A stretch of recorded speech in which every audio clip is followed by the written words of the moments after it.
මං ඔයාට අද කියලා දෙන්න හදන්නේ ඔෆිෂියල් මයික්‍රොසොෆ්ට් ලාගේ තියෙන Windows 11 ඩවුන්ලෝඩ් කරගන්න විදිහ. ඉතින් ඔයාට තැන් තැන් වල shop වලට ගිහලා සල්ලි වියදම් කරන්න ඕනේ 10 ගණන් වලින්.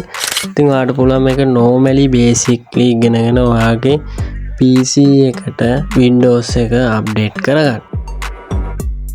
ඉතින් මම ඔයාලට ඔටෝමැටිකලි කියලා දෙන්නේ මෙන්න මේ වීඩියෝ එකේ part 1 විදිහට Windows එක ඩවුන්ලෝඩ් කරගන්න විදිහ. හරි ඉතින් ඔයාලට ඔටෝමැටිකලි යන්න ඕනේ Google Chrome එකට. ඉතින් Google Chrome එකට ඔයා ගිහිල්ලා ඔයාලට පුළුවන් Google Chrome එක open කරගන්න. ඉතින් මේ විදිහට open කරගන්න ඕනේ. හරි ඊට පස්සේ ඔයාලට පුළුවන් මෙන්න මෙතන type කරන්න Windows 11 download කියලා. මම මේ විදිහට search එකක් දාගන්නවා Windows 11 කියලා. ඉතින් මේක search කරනවාට පේනවා ඇති.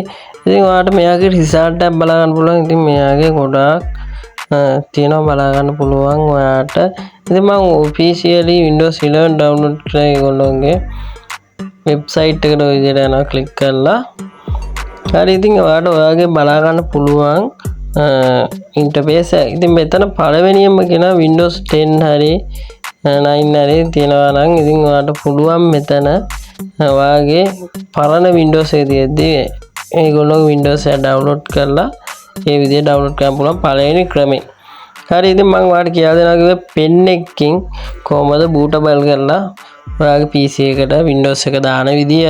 ඔයාගේ PC එක දාන ඉතින් මම මේ විදිහ තමයි අද කියලා දෙන්න හදන්නේ. මෙතන 64 bit කියලා තියෙන මෙන්න මේක දාගන්න. ඉතින් මේක තමයි දාන්න ඕනේ. ඉතින් 64 bit වලින් තමයි මේක එන්නේ. ඒක ප්‍රශ්නයක් නෑ ඕනම PC එකකට වැඩ කරනවා. ඒක උඩන ඊළස් මෙතන confirm දුන්න ගමන් ඔයාලට බලා ගන්න පුළුවන් මේ විදිහට load වෙනවා. load වෙනවා කියලා මෙතන ඔයාගේ language එක select කරන්න ඕනේ. ඉතින් මම මෙතන English කියලා තියෙන එක click කරගන්න. ඊට පස්සේ confirm එකක් දෙනවා. හරි ඔයාලට ඉතින් generate කරලා link එකකුත් එක්ක ඉතින් ඔයාලට මේක පැය 24ක් ඇතුළත download කරගන්න කියලා මේ link එක මෙයාලා create කරලා දෙනවා.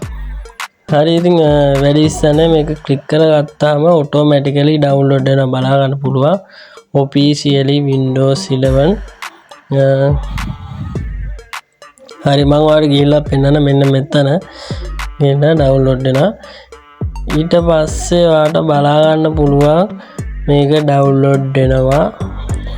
පොඩ්ඩක් slow ගතියක් තියෙන ගණන් ගන්න එපා කියලා තමයි මට කියන්නේ. ඉතින් මේ විදිහට download වෙනවා බලා ගන්න පුළුවන් ඔයාට. හරි ඉතින් මම කියලා දෙනවා ඊළඟට ඔයා ගන්න ඕන එක A to Z කියලා දෙනවා. ඉතින් මෙතන Rubus කියලා search එකක් දා ගන්න ඕනේ. ඔයාගේ pen එකට bootable විදියට මේ Windows එක දා ගන්න ඕනේ නිසා. ඉතින් මේ විදියට Rubus කියලා search එකක් දාගත්තාම මේකේ result ගොඩාක් එනවා.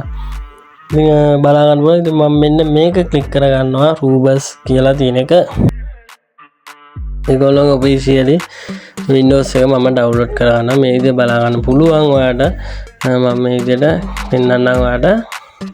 හරි ඊට පස්සේ මෙන්න මෙතන උඩම තියෙන එක click කරගන්න ඕනේ. ඒක තමයි ඔයා download කරගන්න මෙන්න මේක download කරගන්න ඕනේ. ඔයා මේක click කරපු ගමන් automatically download වෙනවා. පොඩි time එකක් තමයි යන්නේ. ඉතින් ලොකු MB ගන්න නැහැ. download වෙලා තියෙනයි. හරි ඉතින් මේ විදිහට තමයි Rubus එකක් download කරගන්නේ. ඉතින් Rubus එකෙන් මොකද වෙන්නේ කියලා මම කියලා දෙන්නම්. ඉතින් ඔයාගේ pen එකට ඔය download කරන Windows 11 දාගන්න තමයි මේක අවශ්‍ය වෙන්නේ Rubus කියන Windows එක. හරි ඉතින් මම ඊළඟ වීඩියෝ එකෙන් ඔයාලට කියලා දෙනවා මේ Rubus එකෙන් කොහමද ඔයා download කරපු Windows 11 කොහමද ඔයාගේ pen drive එකට දාගන්නේ කියලා. ඉතින් ඊළඟ වීඩියෝ එකෙන් අපි නැවතමු. ඉතින් වීඩියෝ එක හොඳයි නම් like කරලා වීඩියෝ එක ඔයාගේ යාළුවට share කරන්න මතක් කරලාම අනිවාර්යයෙන්ම ඊළඟ වීඩියෝ එක ඔයාලට බලන්න පුළුවන්. අනිවාර්යයෙන්ම මාව subscribe කරගත්තොත්. ඉතින් subscribe button එක press කරන්න. ඉතින් bell icon එක click කරගන්න. ඉතින් ඔයාලට අලුතෙන්ම ඒ වගේම තාක්ෂණ සම්බන්ධ වීඩියෝ ගොඩක් මේ channel එකෙන් ඔයාලට බලා ගන්න පුළුවන්. ඉතින් අලුත් වීඩියෝ එකකින් නැවතම සුබ දවසක් හැමෝටම.